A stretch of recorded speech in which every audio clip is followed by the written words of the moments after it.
Graça e paz, meus irmãos. O estudo que apresentaremos a seguir busca compreender de forma clara e fiel o significado dos ajuntamentos conhecidos como Ceia do Senhor ou Santa Ceia, conforme registrado nas cartas de Paulo à igreja em Corinto. Nosso objetivo é mostrar que retornar a esse ritual não traz comunhão do corpo, mas revela pecados e conduz à condenação. Em seguida, apresentaremos o contraste entre o ritual e os ajuntamentos ágapes. Estão prontos? Então, venham comigo. A ceia do Senhor, tal como é praticada pela humanidade ao longo dos séculos, não é apenas uma distorção histórica ou um equívoco teológico, é uma construção humana que jamais deveria existir como rito permanente. Aquilo que milhões chamam de Santa Ceia não passa de uma tentativa humana de reconstruir algo que Cristo realizou uma única vez em um contexto específico, a Páscoa judaica, imediatamente antes de cumprir na cruz tudo o que a lei de Moisés exigia. O memorial já se encerrou, o ato já foi consumado, a aliança já foi selada. Não existe nas Escrituras qualquer ordem explícita de Cristo ou de Paulo para a perpetuação desse rito. Pelo contrário, toda vez que o ser humano tenta reviver a ceia como prática ritual, expõe sua própria indignidade, sua incapacidade espiritual e a divisão que destrói o corpo de Cristo. A ceia moderna não revela comunhão, revela pecado, não une, separa, não edifica, condena. E aquilo que os homens celebram como algo santo é, na verdade, prova de que não entenderam a cruz nem compreenderam a revelação dada a Paulo. É preciso coragem para admitir isso. É preciso honestidade para ler o texto bíblico sem os óculos da tradição. E é preciso temor para abandonar aquilo que Cristo nunca ordenou que fosse praticado. Se houver disposição para ouvir o que Paulo realmente disse, e o que ele jamais disse, prossiga. A ceia do Senhor, o ritual que deveria estar extinto, o teatro da ilusão. Visualize a cena. Um edifício chamado de templo, uma mesa com pães e cálices, homens e mulheres que se chamam irmãos, cantam, sorriem, erguem o cálice e, não raro, choram. Mas por trás da estética religiosa existe uma realidade brutal, desigualdade social gritante. Alguns vivem no conforto e na abundância. Outros sobrevivem na escassez, na fome e na humilhação. Entre os que possuem bens, há orgulho, vaidade, competição silenciosa. Uns se fartam, não do pão simbólico, mas de prestígio, status e poder. Outros assistem calados, esmagados pela desigualdade. Ricos ostentam ouro, pobres carregam apenas promessas vazias de prosperidade, vendidas por falsos profetas e por uma estrutura religiosa infestada de lobos. Aqueles que deveriam proteger a fé, pastores, padres, bispos e apóstolos auto-intitulados, acumulam riquezas sob o pretexto de guardarem a chamada Casa do Tesouro de Deus.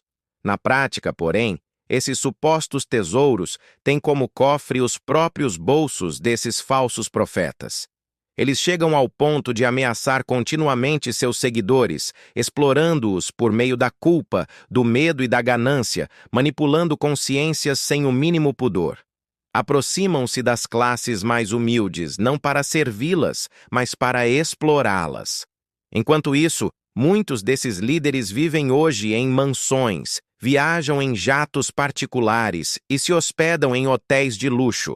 A disputa entre eles é ferrenha, não pelo cuidado do rebanho, mas para galgar mais prestígio, poder e impérios pessoais. Essa suposta comunhão que anunciam não passa de uma farsa, sustentada pela ganância, pela injustiça e pela instrumentalização da fé.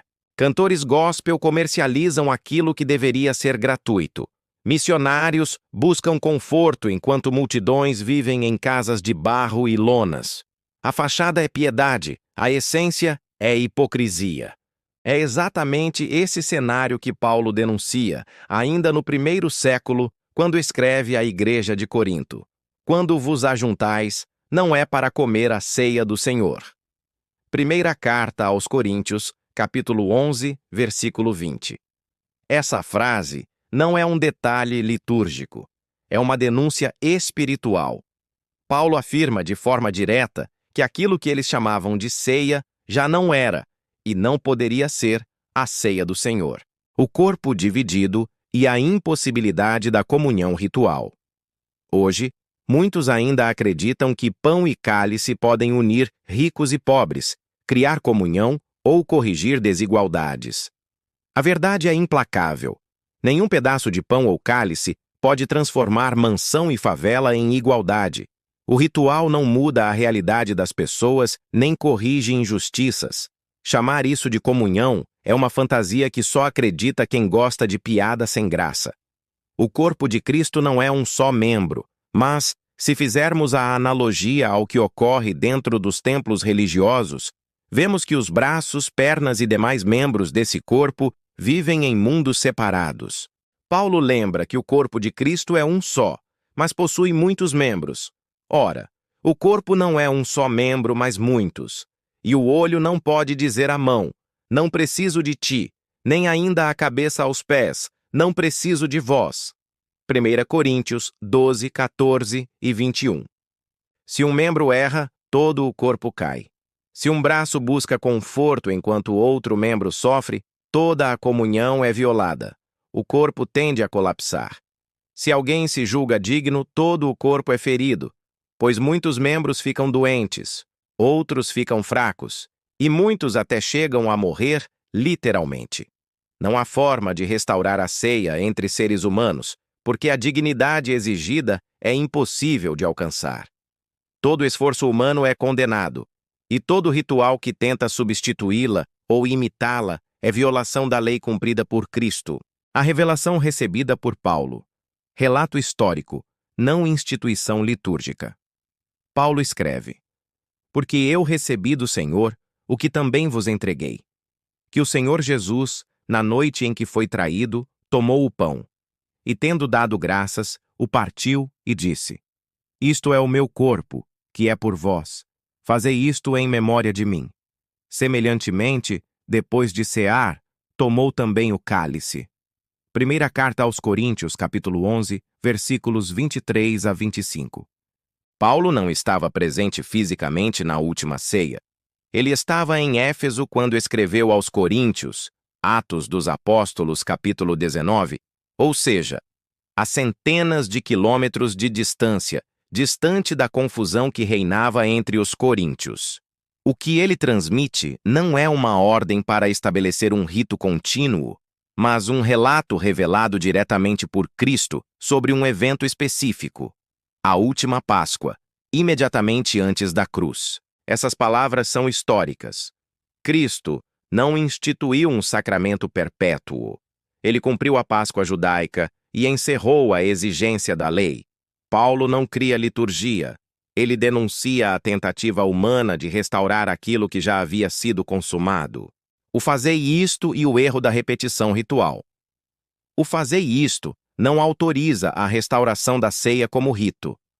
Trata-se do registro de um ato pontual, não de uma ordenança contínua. Cristo ensina o partir, o repartir, o dar, não o ritualizar. Paulo reforça isso quando repreende os coríntios. Ou desprezais a igreja de Deus e envergonhais os que nada têm. Primeira carta aos Coríntios, capítulo 11, versículo 22. Eles não estavam celebrando comunhão, estavam expondo o pecado. O fazei isto, que Jesus falou, não autoriza nem ordena a restauração da ceia do Senhor. Foi um memorial histórico e pontual, não litúrgico. É um aviso. Qualquer tentativa de transformar isso em ritual é erguida sobre o que Cristo já cumpriu e aboliu. A ceia, como ritual, não existia na época de Paulo, e não deveria existir agora. E Paulo nunca quis o retorno às leis de Moisés. O fazei isto é o ato de partir, repartir, dividir. É o espalhou, deu aos pobres, não aos espertalhões que dirigem os cultos atuais. Como está escrito: espalhou, deu aos pobres. A sua justiça permanece para sempre. Segunda carta aos Coríntios, capítulo 9, versículo 9. Paulo sempre confrontou e retirou os cristãos dos costumes da lei de Moisés, ensinando que tais práticas haviam sido abolidas em Cristo. Veja, e acerca de ti foram informados de que ensinas todos os judeus que estão entre os gentios a apartarem-se de Moisés, dizendo que não devem circuncidar seus filhos, nem andar segundo os costumes. Atos 21, 21. Voltando ao assunto da ceia, o egoísmo, a divisão e a humilhação não estagnaram na igreja de Corinto, mas se perpetuam até os dias atuais. A instrução de Paulo não cria obrigação ritual, mas denuncia o pecado que ocorre quando seres humanos tentam replicar a ceia do Senhor. O até que venha. A conexão entre 1 Coríntios, capítulo 11, versículo 26, e 1 Coríntios, capítulo 15, versículos 3 e 4. Paulo escreve: porque todas as vezes que comerdes este pão e beberdes este cálice, anunciais a morte do Senhor até que venha. Primeira carta aos Coríntios, capítulo 11, versículo 26. Essa expressão não aparece nos evangelhos na mesma formulação apresentada por Paulo. Nos evangelhos, as declarações de Jesus naquela noite referem-se ao reino e à sua própria participação futura, não à repetição de um gesto pelos discípulos.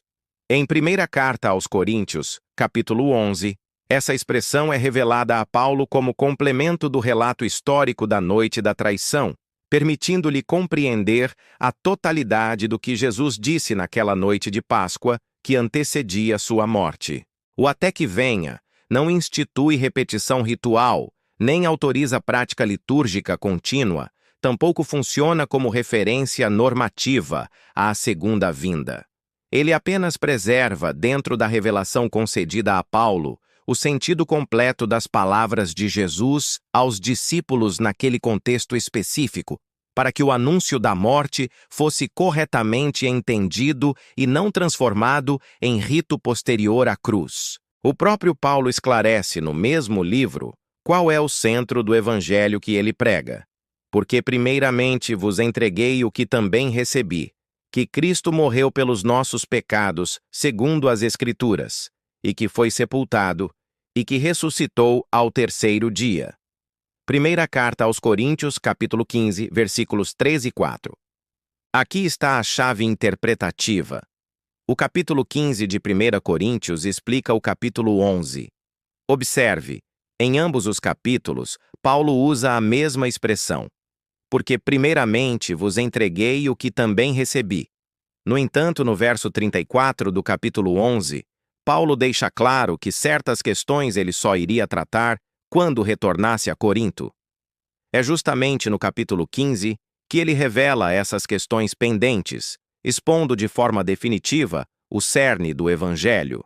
No capítulo 15, Paulo afirma que não prega um Cristo morto, nem um Cristo perpetuamente anunciado por rituais e práticas humanas. Ele prega o Cristo vivo, o Cristo ressuscitado, cuja morte e ressurreição são a base da salvação, não um simples memorial repetido. O até que venha se cumpre na morte, sepultamento e ressurreição. O memorial não aponta para um rito futuro, mas para uma obra já consumada. Insistir na repetição ritual é anunciar um Cristo que já venceu a morte como se ainda estivesse nela. Perguntas inevitáveis e respostas necessárias. Mas o até que venha não aponta para a segunda vinda de Cristo? Não. O texto não utiliza a linguagem técnica sobre a volta final de Jesus, nem fala de sua reaparição visível, retorno glorioso ou manifestação futura ao mundo. Trata-se de um marcador de tempo dentro do próprio relato da noite da traição, delimitando o anúncio da morte ao seu contexto histórico, e não instituindo uma prática que deveria continuar até o fim dos tempos. Mas Jesus não falou algo semelhante nos evangelhos? Falou, mas em outro contexto. Nos evangelhos, Jesus declara que ele não beberia mais do fruto da videira até o reino de Deus se manifestar. Em 1 Coríntios 11. O foco não é o reino futuro nem a volta de Jesus, mas o significado do anúncio da morte naquela noite específica. Misturar esses textos é confundir assuntos, pessoas envolvidas e objetivos diferentes. Então Paulo estaria mandando a igreja repetir a ceia? Não. Se esse fosse o caso, o texto traria uma ordem direta, instruções claras ou alguma regra de continuidade. Em vez disso, Paulo descreve o ocorrido, explica seu significado e adverte sobre os abusos.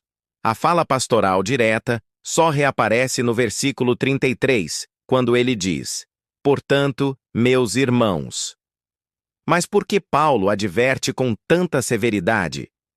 Porque alguns estavam tentando transformar uma revelação em ritual, um anúncio em prática sagrada e um evento consumado em algo que precisaria ser mantido. A advertência não legitima a ceia, ela denuncia o perigo de sacralizá-la depois da cruz. Isso significa negar a ceia do Senhor? Não. Significa colocá-la em seu devido lugar histórico. A ceia existiu, teve significado e cumpriu seu propósito. O erro está em tentar mantê-la como anúncio depois que o anúncio já se completou. Logo, quando as perguntas corretas são feitas ao texto, as próprias Escrituras respondem. O problema não está na clareza do que Paulo escreveu, mas na insistência humana em transformar revelação em tradição. O Evangelho não aponta para a mesa, mas para o Cristo vivo. Anunciais a morte do Senhor. Sentido, origem e advertência. Primeira carta aos Coríntios, capítulo 11, versículos 23 a 34. Paulo introduz esse trecho afirmando: "Porque eu recebi do Senhor o que também vos entreguei." Versículo 23. Com isso, ele deixa claro que o que segue não é tradição da igreja, mas revelação recebida de Cristo. Em seguida, Paulo relata o que Jesus fez e disse na noite em que foi traído, versículos 24 e 25. O foco está nos discípulos e naquele momento histórico específico. É nesse mesmo fluxo que aparece a declaração: "Porque todas as vezes que comerdes deste pão e beberdes deste cálice, anunciais a morte do Senhor." Versículo 26. Essa frase não inaugura uma ordem ritual, mas explica o significado do gesto realizado naquela noite. Anunciar não significa repetir nem ritualizar. Significa proclamar um fato. O que se anuncia não é o ato, mas a morte do Senhor, um evento que estava prestes a acontecer. Por isso, o anúncio pertence ao campo da revelação, não ao da prática contínua. Os próprios discípulos e o próprio Jesus anunciaram essa morte no contexto anterior à cruz. O que Jesus faz, ao revelar isso a Paulo, é mostrar por que aquele anúncio existiu e quais seriam as consequências de tentar mantê-lo depois da ressurreição. É nesse contexto que se entende a advertência: "Examine-se, pois, o homem a si mesmo, e assim coma do pão e beba do cálice." Versículo 28. Esse versículo não institui um exame ritual, nem pressupõe que alguém possa se tornar digno.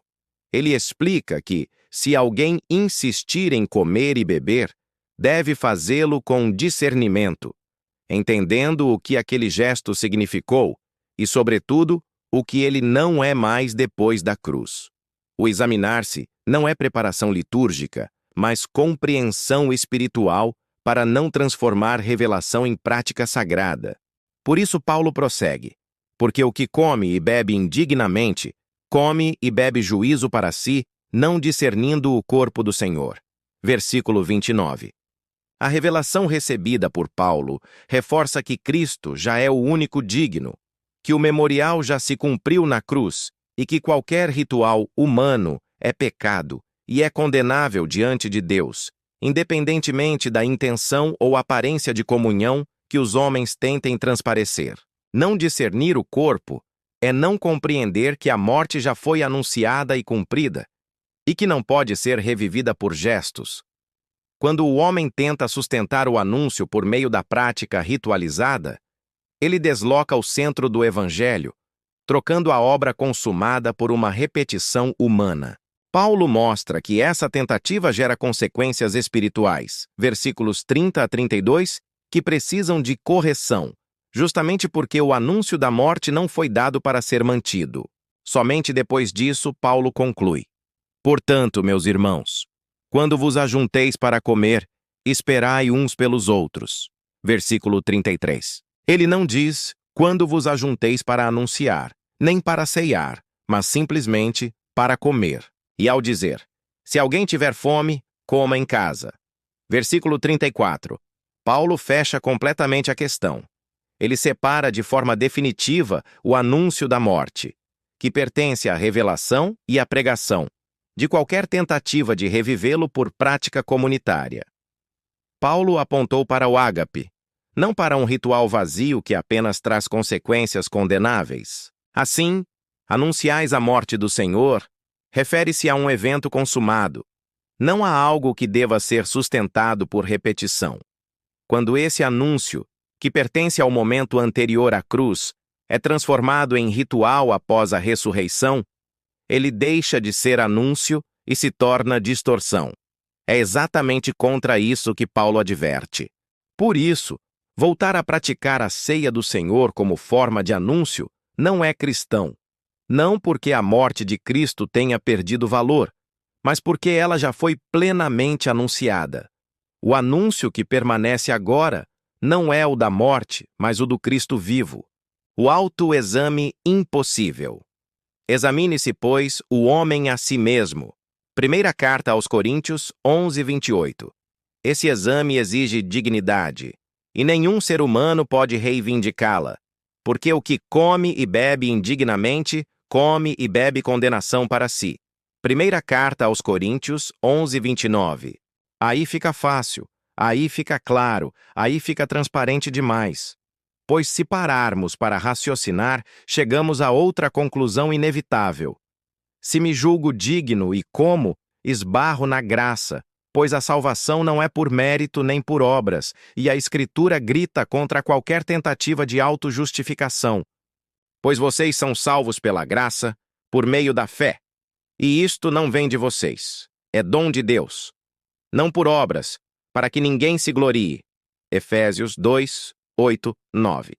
Ele nos salvou, não por obras de justiça que tivéssemos feito, mas segundo sua misericórdia, por meio do banho de regeneração e da renovação pelo Espírito Santo. Tito 3:5. Todos nós somos como um impuro, e todas as nossas boas ações são como trapo de imundície, e todas as nossas transgressões somos vistos como nada diante de Deus. Isaías 64:6. E se é pela graça, já não é pelas obras. De outra forma, a graça já não seria graça. Romanos 11:6. Não há justo nenhum sequer. Não há quem entenda. Não há quem busque a Deus. Todos se extraviaram. Juntamente se fizeram inúteis. Não há quem faça o bem. Não há nenhum só. Romanos 3:10-12. Percebe agora? Você nunca soube discernir sua indignidade. A ceia te condena. As Escrituras te condenam. Sabe por quê? Porque você mente para si mesmo quando diz, eu sou digno. Consequentemente, cai em condenação, pois negligenciou a mensagem da cruz. E não estamos falando de casos teóricos. Olhe os exemplos bíblicos. João Batista se declarou indigno até de desatar as sandálias de Jesus. O centurião disse que não era digno de receber Jesus em sua casa. João, no Apocalipse, viu que não existia ninguém digno de abrir os 7 selos, nem no céu, nem na terra, nem debaixo da terra. Somente Jesus, o Cordeiro, era digno. Com isso, vemos que Jesus não transfere sua dignidade para ninguém, nem pelo Espírito Santo, pois se assim fosse, João poderia se considerar digno de abrir os selos. E ainda mais, o ser humano é indigno até pela forma como tenta realizar o ritual da ceia. Qualquer tentativa de autoexame ou participação já falha, pois nossa natureza pecadora nos impede de discernir o corpo de Cristo. Não há mérito, não há pureza, não há justiça que possamos reivindicar. Esses exemplos confirmam, de forma irrefutável, que nenhum humano jamais será capaz de cumprir dignamente o ritual da ceia. A dignidade pertence apenas a Cristo. Nós permanecemos como injustos justificados, e a ceia tal como Paulo descreveu, é impossível de ser celebrada sem condenação para qualquer humano. Discernir o corpo do Senhor é discernir Cristo, santo e imaculado.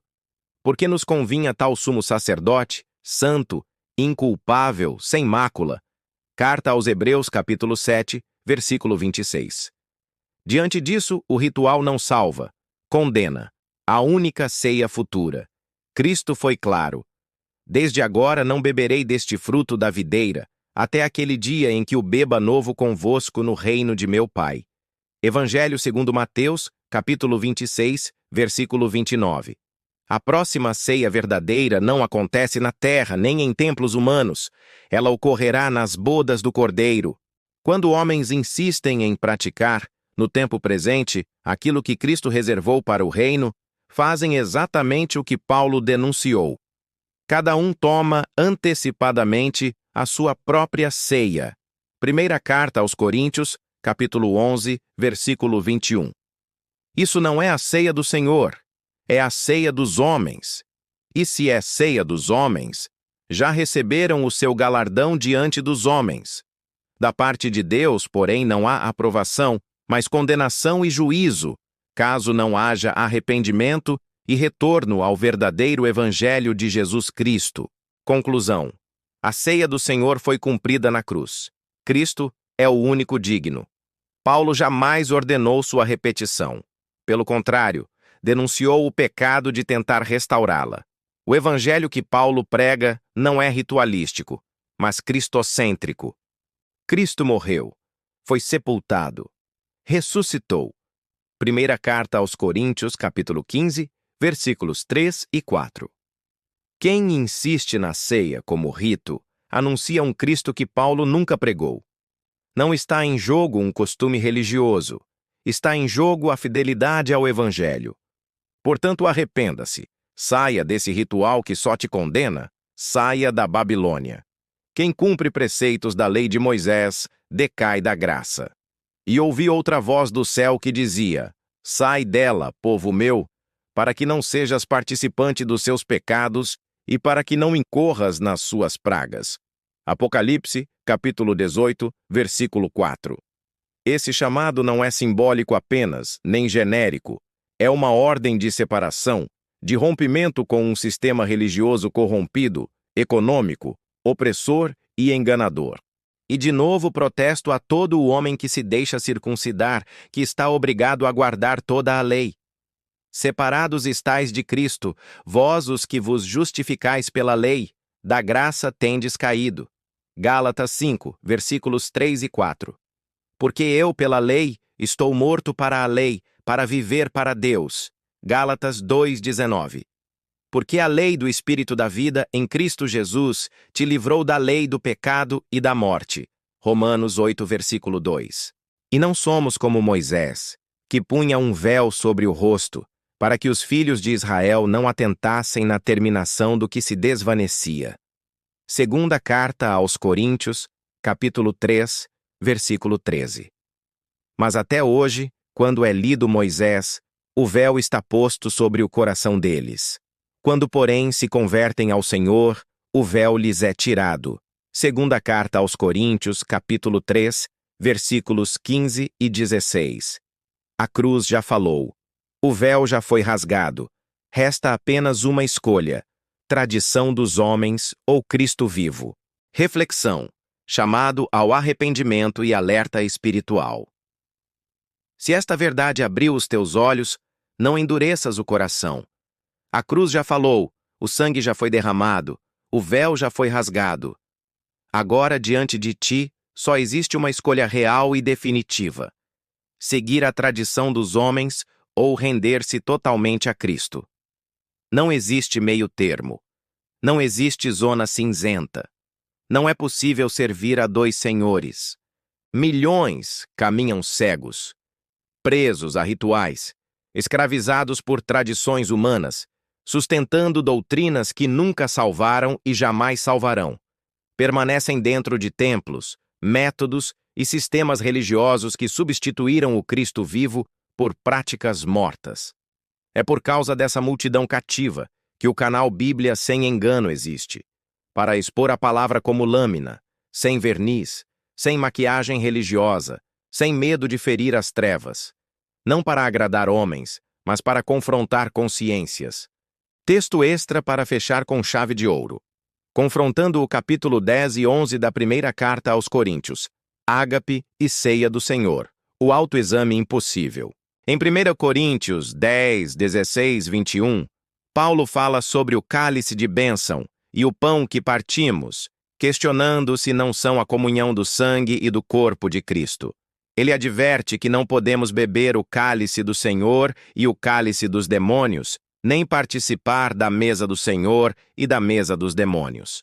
Este trecho não se refere ao ritual formal da ceia do Senhor, mas à comunhão real entre os irmãos durante os ajuntamentos conhecidos como ágapes. Os ágapes eram refeições completas, realizadas nas casas, nas quais os cristãos compartilhavam alimentos e bens em total comunhão, vivendo o amor fraternal genuíno descrito em Atos 2, 44, 46 e 4, 32, 35.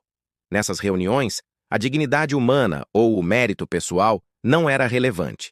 O essencial era a partilha completa, a honestidade e a união entre os irmãos. Deus demonstrava justiça imediata quando alguém tentava enganar ou se aproveitar do grupo, como aconteceu com Ananias e Safira. Atos 5, 1, 11. A prática do ágape é reforçada por Judas 1,12, que chama esses encontros de festas de amor, mostrando que se tratava de refeições comunitárias de partilha e comunhão, e não de rituais de mérito ou autoexame. Atos 2, 44, 46 relata que todos os que criam estavam juntos e tinham tudo em comum, vendiam suas propriedades e bens e os repartiam segundo a necessidade de cada um, perseverando na doutrina dos apóstolos, na comunhão, no partir do pão e nas orações, partindo o pão em suas casas e comendo juntos com alegria e singeleza de coração. Atos 4, 32, 35. Descreve que ninguém considerava seu próprio interesse, mas cada um se preocupava com os outros, distribuindo a cada um conforme a necessidade. Em 1 Coríntios 11, 23, 29, Paulo transmite a revelação que recebeu do Senhor sobre a noite em que Jesus foi traído, explicando aos coríntios as palavras do Senhor e as consequências de participar indignamente do ritual, e não que ele esteja tratando da Páscoa judaica em si. Este ritual exige discernimento do corpo e autoexame, algo impossível de ser cumprido dignamente por qualquer humano. Tentar celebrá-la pela lei ou por méritos humanos é participar do cálice dos demônios, pois a Páscoa e a lei mosaica foram abolidas na cruz, como afirma Gálatas 3, 10, 13, Efésios 2, 15, Colossenses 2, 14 e 2 Coríntios 3, 14. O rito da ceia, quando tentado por mérito humano, é sempre mesquinho e egoísta, refletindo a mesa dos demônios e não a verdadeira comunhão do corpo de Cristo. O ágape promovia a vida diária, amor, partilha e união, sem exigir mérito ou dignidade humana. Era comunhão real, realizada nas casas e baseada em honestidade, união e partilha completa de bens, sem ritos, pois os ritos só expõem o pecado e remetem à condenação. Quem tentava enganar ou se aproveitar do grupo, como Ananias e Safira, sofreu a justiça imediata de Deus. Atos 5, 1 e 11. A ceia do Senhor, por outro lado, é ritual formal e memorial, ligado à Páscoa judaica, que não pode ser cumprida dignamente por nenhum humano. Qualquer tentativa de celebrá-la pela lei ou mérito humano torna o ritual condenável, transformando a mesa do Senhor na mesa dos demônios, conforme Paulo alerta em 1 Coríntios 10, 21. Em 1 Coríntios 10, 16, o termo comunhão refere-se à comunhão real entre os irmãos, característica dos ágapes, que promoviam união, partilha de bens e amor fraternal, superando diferenças de classe e status social. Já em 1 Coríntios 11, o termo comunhão não aparece, pois o foco é o rito formal da ceia do Senhor, que pertence à lei mosaica. A lei Ao contrário do ágape, não une, mas aponta o pecado e condena, evidenciando a indignidade humana. O contexto histórico reforça essa impossibilidade de comunhão humana durante a ceia formal. Judas foi possuído por Satanás e traiu Jesus. Lucas 22, 3 e 6. Pedro negou Jesus 3 vezes. Lucas 22, 54, 62. E os demais discípulos fugiram quando ele foi preso. Mateus 26, 56. Esses acontecimentos mostram que nenhum humano podia celebrar a ceia do Senhor dignamente, e que o rito formal apenas exibe o pecado e a falha humana, enquanto o ágape verdadeiro promovia união, partilha e amor fraternal entre os irmãos. Portanto, enquanto o ágape cria comunhão entre os irmãos, a ceia do Senhor formal revela a indignidade humana, apontando para a necessidade absoluta da obra de Cristo e mostrando que a verdadeira salvação e comunhão só existem nele. O propósito da cruz foi cumprir e destruir a lei de Moisés, abolindo-a por inteiro, inclusive a lei da Páscoa, que correspondia à ceia do Senhor, hoje conhecida como Santa Ceia. A lei por si só não salva, apenas aponta o pecado e traz condenação. Gálatas 3:10, 13, 2 Coríntios 3:14. Na cruz, Jesus cumpriu a lei perfeitamente e a aboliu, mostrando que nenhum esforço humano, ritual ou mérito pode justificar ou criar comunhão verdadeira. A salvação e a comunhão real só existem na obra de Cristo, que liberta da maldição e concede graça, amor e união genuína entre os irmãos. Logo, o cerimonial Ceia do Senhor fazia parte da lei de Moisés e também precisava ser cumprida e destruída na cruz. Dessa forma, fica evidente que a verdadeira comunhão com Cristo não depende de rituais humanos ou de dignidade pessoal, mas da fidelidade, da honestidade e do amor fraternal vivido diariamente no ágape, que representava união, partilha e comunhão real entre os irmãos. Deixa eu te falar algo também muito importante. Há conteúdos essenciais neste canal que tratam diretamente da chamada Ceia do Senhor. Não consuma este material como quem cumpre mais um ritual religioso. Sente-se, respire e permita que a Escritura fale mais alto do que qualquer teólogo, pastor, padre ou tradição que ousa competir com a cruz. Cada mensagem aqui foi construída com zelo, lágrimas, estudo e amor pelas almas, inclusive pela sua.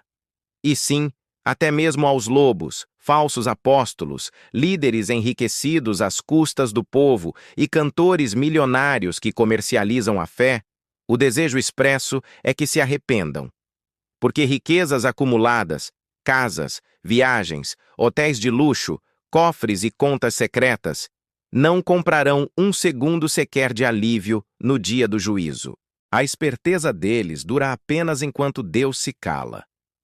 Quando ele falar, quando ele se levantar para julgar, o ouro deles se tornará cinza, o riso se transformará em pranto e o conforto em desespero. Que bom que você chegou até aqui. Peço que colabore com este canal. Inscreva-se, acompanhe a palavra e compartilhe com outros para que todos possam enxergar a verdade do Evangelho da Graça que liberta.